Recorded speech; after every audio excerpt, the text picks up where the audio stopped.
let me see if I get this right.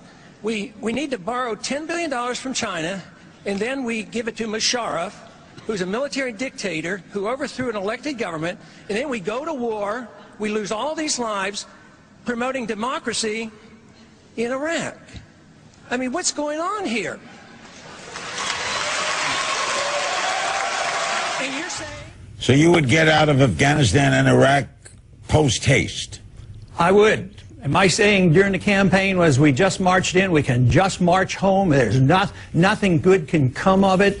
And it's an undeclared war, it's an immoral war, we don't have any money, the longer we're there, the worse it's going to get, and we just need to come home, we can't nation build, and besides, I will win this argument because we are bankrupt and we can't afford it, so it's going to end badly if we don't come to our senses and just say, let's quit this militarism around the world. I mean, we're in 130 countries and 700 bases around the world, and we cannot sustain these, and it's pumped up by both the left and the right in the Congress. Oh, we can't do away with this weapon, it will be bad for jobs. There's conservative Keynesianism and liberal Keynesianism, always government management, which always fails and gives us the financial crisis that we're in.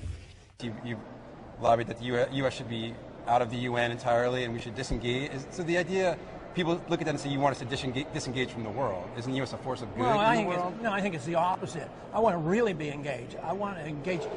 These people who talk about free trade and engaging around the world, they've given us sanctions against Cuba for 40 years. That's true. So I'm the one that wants to trade and travel and deal with Cuba. And same way with Iran. I want to be engaged. Right. I would say move the Navy away from there, talk to them and say, look, let's start off with a soccer game or something. Right. You know, let's break the ice. Let's talk to people. Let's not threaten. What we have in foreign policy is we have two policies. One, we threaten them. And if they do our bidding, we give them a lot of money. If we don't, we bomb them. Right. And I say, just talk to them and don't threaten them. And this whole idea that North Korea is a threat to the United States or the Iranians are going to drop a bomb is sort of like the argument that we had to go into Iraq because Saddam Hussein was going to bomb Washington, D.C. I mean, it's nothing more than war propaganda to build up the military-industrial complex. In air, all empires end badly for economic reasons because you can't afford them. If you look out through all of history, eventually they collapse. And you may be militarily powerful, but eventually you undermine the finances. The Soviet system collapsed. I was drafted during the Cuban crisis. We thought we were going to have a hot war. We never did. The Soviet system collapsed, because they couldn't afford it and their system was non-viable. Our system isn't viable either. We can't have a current account deficit of $800 billion a year. We can't owe foreigners $2.7 trillion and think we can keep paying them interest and keep borrowing money. They'll quit doing it. And that's why the dollar's weakening.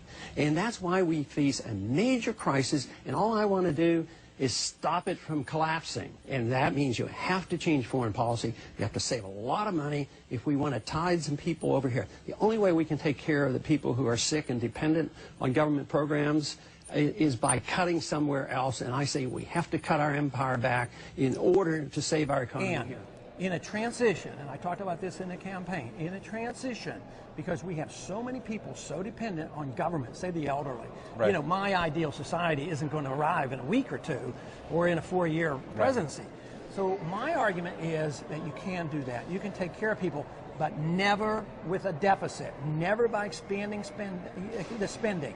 It would be by cutting spending, and I would cut money overseas. I'd cut hundreds and hundreds of billions of dollars of this maintaining our empire around the world.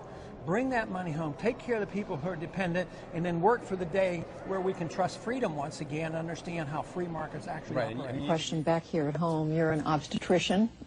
You delivered, what, 4,000 babies over the course of your career in medicine. You did not, as I understand it, take Medicare and Medicaid payments from your patients. You either took nothing at all or you negotiated down.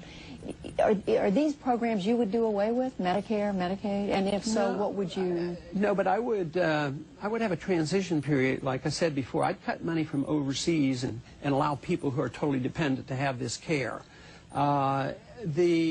but I'd like let young people get out of Social Security and have them get options to have their own medical care. Because I was raised at a time when medical care was provided by a lot of people, and they had no government programs, and I never saw anybody out in the streets. I worked in a hospital in San Antonio. It was a church hospital, and it was always the lowest charge or nothing, and everybody was taken care of. Today, everything is the maximum charge because everybody's on third-party payments. The government has to pay.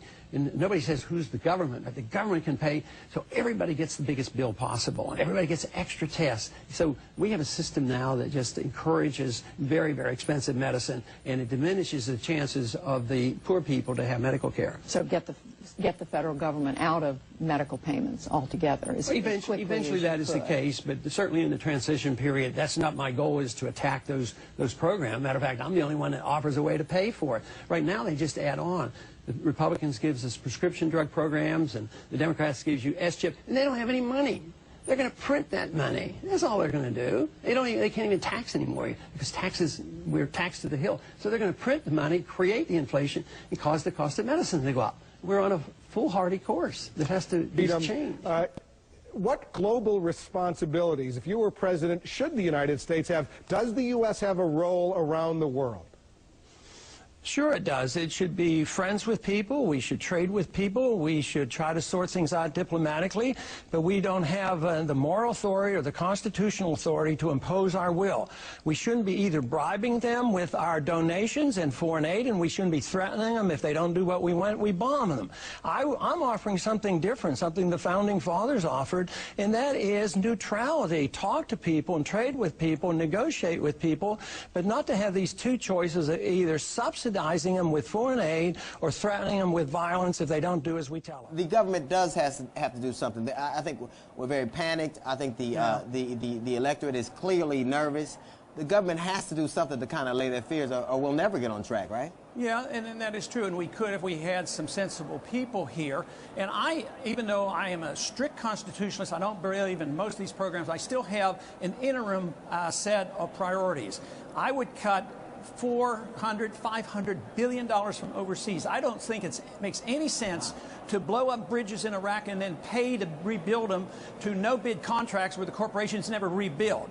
I say spend all that money back here at home. We could save enough money by just changing our foreign policy, cutting down on our deficit, and still take care of people that we have taught to be so dependent. We spend over $1 trillion a year maintaining the American empire, but nobody wants to give up on the empire. Wow. Not even this new administration. They're pursuing the Bush policies in the Middle East, and they're not cutting back.